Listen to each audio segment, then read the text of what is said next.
Hello, good morning, magandang umaga. Lakas ng ulan dito guys sa amin. Lakas pa ng hangin, may bagyo, si Bagyong Luis. Andito ako sa mga babuyan ko guys. Ito si Hope. Nanganak siya ng 11 heads. Noong July 29. Diba Hope? Ito yung mga bagong lahi ng mga inahin ko guys. Mababait sila. Hindi sila matapang.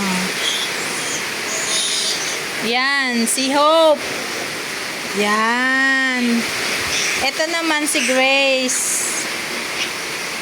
Ang anak nito guys, 15. Ang natira na lang, 9. Kasi, yung dalawa maliit. Hindi sila nakasurvive. Tapos, yung isa, yung dalawa na daganan niya. Tapos, yung isa nagkaroon ng sipon. Kaya 9 na lang po ang naiwan. Thank God pa rin po dahil mainiwan si Grace. Siyempre po, first parity nila. Parang hindi pa sila marunong mag-alaga ng kanilang mga anak. Diba Grace? Ito si Grace, mabait to. Mabait yan si Grace. Mababait naman po sila lahat guys, pati si Mercy. Ito guys, si Mercy. Ito yung naunang nanganak guys. Si Mercy. Nakawalay na po yung anak niya. 4 days walay na yata yun. 4 days walay na siya guys. 4 days walay na si Mercy. At malalaki na ang kanyang mga anak. Ito ang kanyang mga anak ko. Si Mercy naman 11 heads. Nadaganan naman niya yung dalawa, tas yung isa nalunod. Hindi siya agad lumabas. Ayan sila. Ano na sila? Pinanganak sila nung July 10. At pang ano na nila ngayon, sila ngayon, 33 days nila ngayon. 34 days. Hindi ko pa yan pinurga. Baka bukas ko sila pupurgahin. Guys.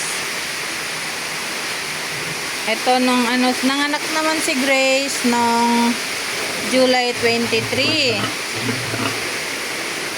July 23. Ito guys, bagong mga inahin, bagong first parity nila. First parity. Itong mga mga baboy ko ngayon, ang pangalan nila Mercy, Grace, at saka Hope. Mercy, kasi 'di ba nung namatay na ako ng baboy, siyempre na lahat ng mga biik ko na kuha ng hog cholera, nagkaroon ng hog cholera, tapos yung inahin binenta ko na kasi yung isa hindi kumain noon, tapos yung isa okay pa. Natatakot ako na mahawaan, kaya binenta ko na lang lahat. Ito po, itong tatlong ito guys, ito yung binili kong mga biik. Ngayon itong mga to, nung dumating sila sa akin, meron silang vaccine na hog cholera. Yung baboy ko, yung mga biik ko, walang vaccine na hog cholera kasi yon. Kaya siguro na hawaan sila kasi live virus daw yung hog cholera, kaya yun. Tsaka nung time na yun guys, may dito, may hog cholera may hog cholera na kumakalat noon. Maraming namatay na baboy, hindi lang po ako. Laban lang guys. Hanggang may pag-asa, makakabangon tayo.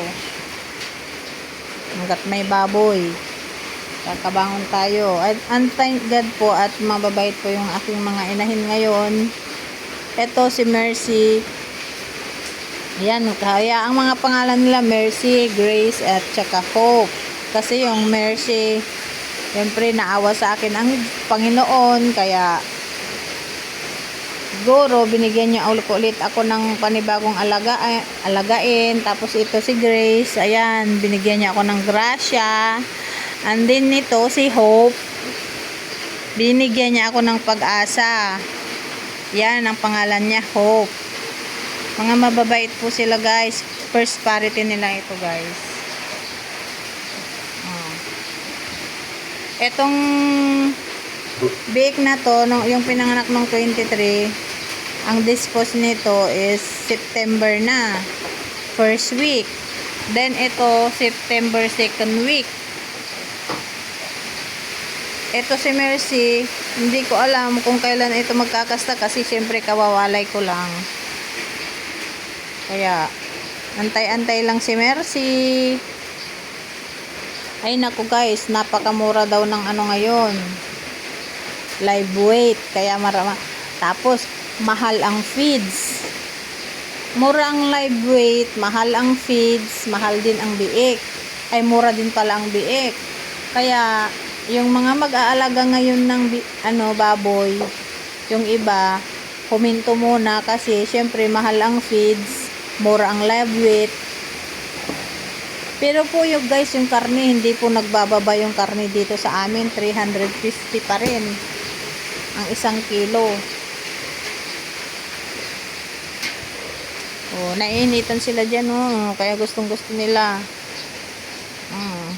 Kasi ang lamig guys, mahangin, maulan. Kaya yan, oh. Yan sila sa mainit.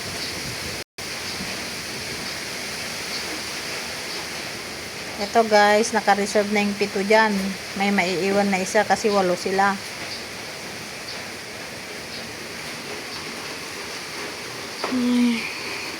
Ayan lang guys. Oh, ayan oh. Mainit na rin po itong amin. Tapos medyo mataas na po yung bubong niya. Kasi dati ang baba niyan hanggang dyan lang oh. Kaya ito, pinataas namin, pinaayos namin. Kaya medyo malaki-laki rin po ang gastos. Ayan o, bakal na. Tapos ayan, nilagyan namin ng karapal. Yung sa kabila wala pa. Kaya ito. Ayan lang guys. Salamat sa panonood. God bless everyone. Happy farming. Bye.